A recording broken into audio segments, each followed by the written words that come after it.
Hey guys, it is Christina here. I hope you're having the most amazing day ever.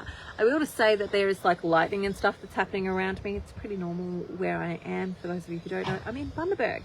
And I got asked this really interesting question in my carnivore group. So if you don't know, I have a support group on Voxer for carnivore. And tonight is our Zoom call. So in just under an hour, we'll do a Zoom call where we can all jump on and chat and ask questions and talk about our challenges and talk about our successes and all of those things. And the question that I got asked was essentially, how do I talk to my non-carnivore friends about their concerns that I'm going to have a heart attack? And my answer to that question simply went along the lines of the fact that, you know, in this particular question, it was about how red meat causes heart disease. And my answer to that question goes along the lines of this. There are 5 actual predictors of a heart attack. And those predictors of a heart attack is 1, high blood pressure. So if your blood pressure is high, that's an indicator and a predictor of having a heart attack. 2 is your morning or your fasting blood glucose being over 5.6. That is a predictor for a heart attack, and consistently. So, you know, if you get a random 5.6 or higher, that's not too much to worry about, but it is like consistently, if they're higher than 5.6, that's an indicator that you're at risk of a heart attack. Number 3, high triglycerides. Now, triglycerides are closely linked to blood glucose and how much sugar you're actually having. So if you're consuming low amounts of sugar, low amounts of carbohydrates, fructose, all of that type of stuff, then your triglycerides are going to be lower. And ideally we want to see, for me, from a functional medicine perspective, I want to see triglycerides a 1 or under. I like them to be under 1, but you know, I'll take a 1. 4 is low HDL. Now HDL is cholesterol, and that is one of the markers for beneficial cholesterol, protective cholesterol. So that is one of the markers. So number 4 is low HDL.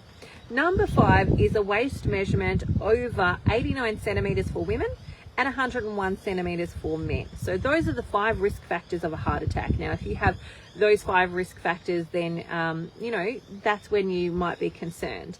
And so my response to this individual was, for me in particular, yes, my blood pressure has been higher. My morning blood glucose is not yet in that reference range of 5.6 or under consistently. I'm certainly getting there. I've dropped my blood glucose from, hey, thank you. I've dropped my blood glucose from a 22 to, it's consistently now in the 6s, sometimes a 7, you know, sporadically, and sometimes I'm hitting the 5. So I'm almost there, but not quite. Knowing that my blood glucose has come down, I can ascertain that my triglycerides have also come down. My HDL, knowing that those things have changed, will likely to have increased as well. And my waist measurements, while not yet within that reference range of under 89 centimeters for women, has actually dropped by 22 centimeters. So my answer to the question of will carnivore cause me to have a heart attack is actually quite likely the opposite, because I'm improving all of those risk factors that I currently have, or somebody else out there might currently have, of having a heart attack. So I'm lowering my blood pressure, my blood glucose is lowering, my triglycerides are lowering, my HDL is increasing, my waist measurements are lowering. So from the perspective of those being the 5 risk factors that come for a heart attack, improving all of those markers would suggest that I am actually doing the opposite. I am lowering my risk of actually having a heart attack. And so if somebody who was in my carnivore group was doing the opposite, if their triglycerides were going up, if their, you know, if their HDL was going down, if their waist measurements were increasing, if their blood pressure was going up, all of those things, if I saw those things actually happening for them, what I would say is, maybe this isn't working for you and we need to do something different. But out of the 50 odd people that I've worked with so far, that has not been the case. I've not seen those things actually happen. Now, that doesn't mean that it won't happen for some random person. It might. We might then need to do some tweaking and some changing and some altering, and everything always should be altered for the actual individual. But in answer to that question, is carnivore going to cause a heart attack? if those 5 risk factors are coming down, you are in fact improving your chances of not having a heart attack. Now, carnivore might be the way that you do that. You might find another protocol that works really well for you to prevent and decrease those risk factors as well. But anything that's going to decrease those 5 risk factors, now let me say it again: high blood pressure, morning blood glucose over 5.6, and high triglycerides, low HDL, and a waist measurement over 89 centimeters for a female and 101 centimeters for a male.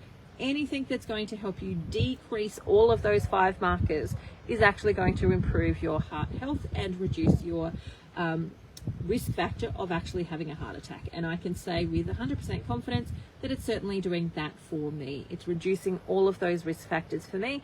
So I am actually improving my health and decreasing the risk of me actually having a heart attack. So that's the answer to that question. If you do have any other questions, I love answering questions. So send them through. I'm happy to answer them. You can also go and check out my YouTube channel, which is Christina Carnivore, where I'm sharing lots of carnivore tips over there. And if you are interested in maybe having a consult to see if carnivore is something you would like to do, if it would actually be helpful with some of your own personal health complications, or you want to join my support group, hit me up, tell me, and I'll send you the link to go and have a look at it. Otherwise, that's it for me. I hope you have the most amazing day ever, and I look forward to talking to you again soon. Bye for now. See you later.